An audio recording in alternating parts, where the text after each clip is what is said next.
Assalamualaikum warahmatullahi wabarakatuh. Perkenalkan, nama saya Kahanayan Rida Firza dengan NIM 2025-16 dari program studi akuntansi kelas 2 semester 1 Fakultas Ekonomi dan Bisnis.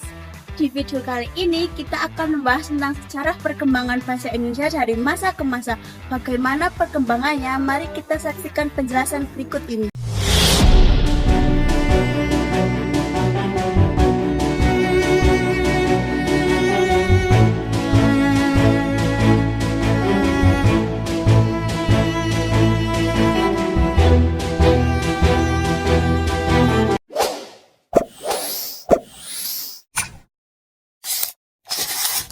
Bahasa Indonesia yang kita gunakan sehari-hari ternyata memiliki perjalanan sejarah yang sangat panjang loh. Bahasa Indonesia tidak tumbuh begitu saja, melainkan berakar dari bahasa Melayu. Sejak abad ke-7, bahasa Melayu telah menjadi bahasa perantara di seluruh Nusantara.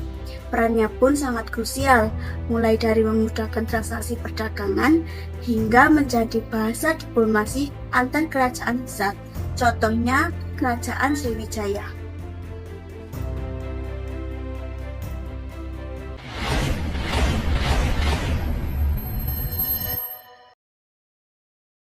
Ada 4 alasan utamanya.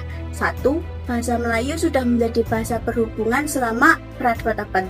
2. Sistemnya sederhana tanpa tingkatan bahasa seperti kasta.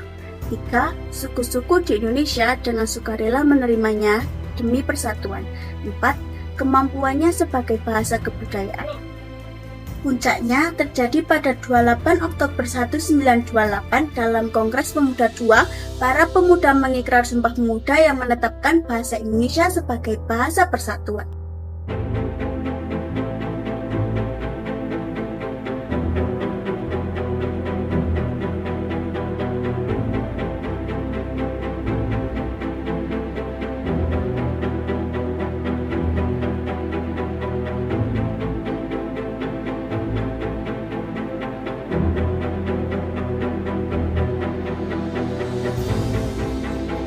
Setelah perjuangan panjang, 1 hari setelah proklamasi kemerdekaan, tepatnya pada 18 Agustus 1945, bahasa Indonesia akhirnya mendapat pengakuan hukum yang kuat.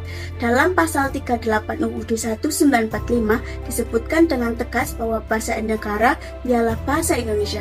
Sejak saat itu, fungsi bahasa kita meluas, bukan lagi sekedar alat pemersatu dalam perjuangan, tetapi menjadi bahasa resmi dalam pemerintahan, pendidikan, hingga produk hukum negara. Seiring berjalannya waktu, cara kita menulis pun ikut berevolusi. Di tahun 1901, kita mengenal ejaan Van Ophuijsen yang masih menggunakan OE untuk bunyi U. Kemudian pada 1947 muncul ejaan Republik atau ejaan Suwandi yang mulai menyederhanakannya. Perubahan besar kembali terjadi pada 1972 melalui ejaan yang disempurnakan atau EYD yang mengubah penulisan seperti TJ menjadi C. Hingga saat ini kita menggunakan EYD edisi kelima, sebuah bukti bahwa bahasa kita terus bergerak dinamis mengikuti perkembangan zaman dan teknologi.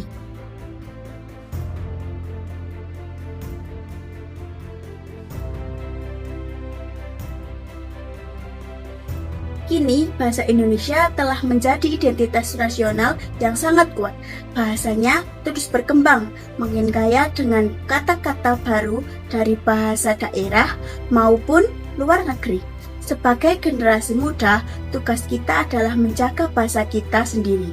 Kita utamakan bahasa Indonesia, tetap lestarikan bahasa daerah, dan jangan lupa belajar bahasa asing supaya kita bisa bersaing di dunia internasional. Saya, Kahanayan Rida Firza, terima kasih sudah menonton. Sampai jumpa lagi.